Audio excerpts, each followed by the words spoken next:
The Lincolnshire Festival 2025 is a fundraising exercise by Lincolnshire Freemasons to raise, hopefully, in excess of £2.25 million. Today I'm joined by Dave Wheeler, who's the Provincial Grand Master for Lincolnshire. And we're filming this in the middle of September 2024, so with a year to go. And you announced that we're over the 2 million mark. Can we ease back now?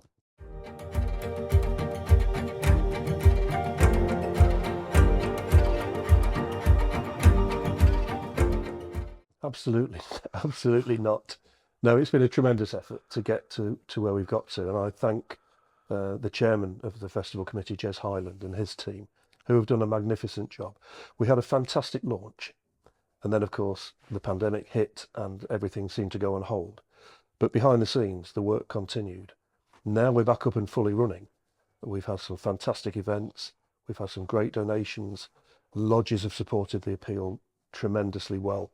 And it's great that we've got to 2 million.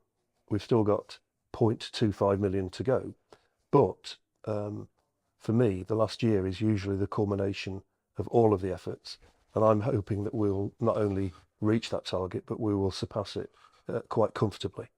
It's interesting you use the word target, because you've never used that phrase before. You've used aspiration. Well, I haven't actually. I've never used aspiration or goal. I've always used target. And I think at the very beginning there was a misunderstanding. What I said was no targets for lodges. We didn't want lodges to be in competition with each other. There are no league tables. If your lodge is doing its very best, then that's what it'll do. If my lodge is getting more or less, but again, doing their very best, that's what they will do. So there's been this misconception. I've heard all sorts of different words for target. I'm very happy to use the word target. And I've said consistently that we will smash the target, which caused some great concern with the committee in the early days when we were first starting. But I'm convinced now that we will reach over 2.25 million. And that's all down to the efforts of everybody within the province. Is the number the most important, or actually how you do it to raise the money? I think the number is important. It gives us something to aim for. The how we do it has always been to try and enjoy what we do.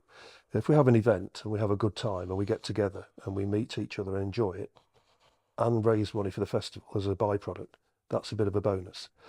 But I think the most important thing from what we've done on the festival so far is the outcomes and the effect the money will have in the future and at present. I'm very lucky in my position to go and see some of the outcomes that the MCF donations make within the province. And it's a heart-stopping occasion every time I go. I'm so overwhelmed by the donations in the community, how they're used, and the benefit that they make for people who, in many occasions, are really struggling. We've got some brilliant examples with the YMCA at Lincoln. We fund a youth worker through an MCF grant. Without that funding, the youth worker wouldn't exist, and there'll be no club for local people to go to in Lincoln. And the work they're doing is absolutely amazing with underprivileged children and children that've got nowhere to go. We've been to schools to see the benefit there. We've obviously been to hospices to see the work we're doing there.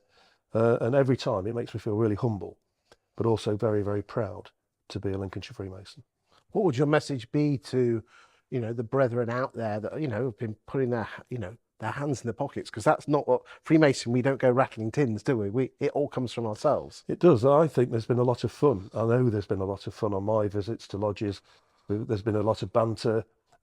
Some projects have gone particularly well. The badges that I'm wearing, the lapel badge, we've had a lot of fun with that. But again, it's all been done in a good spirit, and it's been encouragement rather than an edict or any sort of pressure. I would hate anybody to feel pressured to give. What I want to do is for people to want to give when they understand the reason why and the benefit that money can have. The thing that blew my mind is that even though over 5 years we're due to put in 2.2, we actually, as a province, because it all goes into the big pot down in London, we actually, whether we're in festival or not, we actually get more out. So it's almost like not cash back, but for every pound we're putting in, we almost get like £1.50 back. We do, and even if we didn't make our target, and even if we didn't get to the amount that we've asked to try and raise, there would still be money coming into the province from the MCF. And let's not forget the principal giving and the reason for giving from the MCF is initially to help our own members. And that is often missed in the big picture. You're so right. I know of story, just for everyone's benefit, ladies and gentlemen, is that we bring in around 300,000 a year, of which 100,000 goes to local Lincolnshire charities, but 200,000 goes to Lincolnshire Freemasons, because charity begins at home. Absolutely right. And it's members families, it's widows, it's siblings, it's the whole family of Lincolnshire Freemasonry can benefit if there's a need, and we never know who that's going to be, and never should know.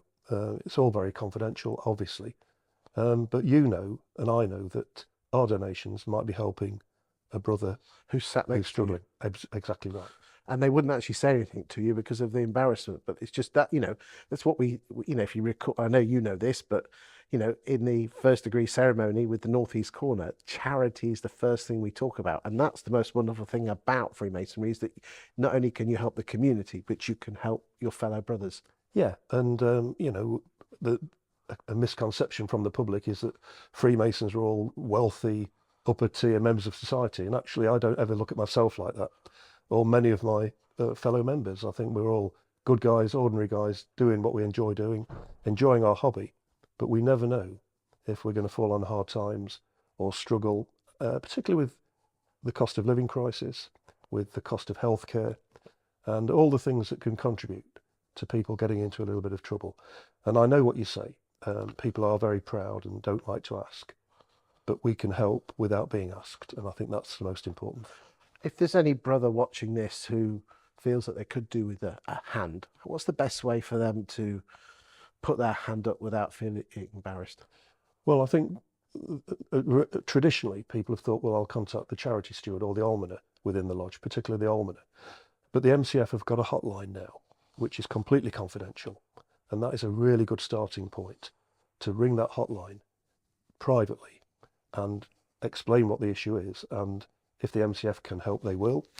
They can refer that call to a Lincolnshire visiting volunteer who can visit and help. And that doesn't necessarily have to be in their lodge. It could be in a different town. No, it could be a different part of the county altogether. And again, the overriding principle is that it's all kept confidential. Even when we have a report from the petitions committee within Lincolnshire, they say we've spent this amount of money on Lincolnshire Freemasons. We will never know the exact detail. I never know who's been involved and who it's helped. I know some of the reasons that it's helped, but I don't want to know, and I don't want those people's names to be shared. Dave, thanks for your time today. But more importantly, thank you for the contributions you've made to the MCF and the festival. And we'll have you back on the sofa in a year's time when we know the big number and we can celebrate. Thanks for your time today. Thank you.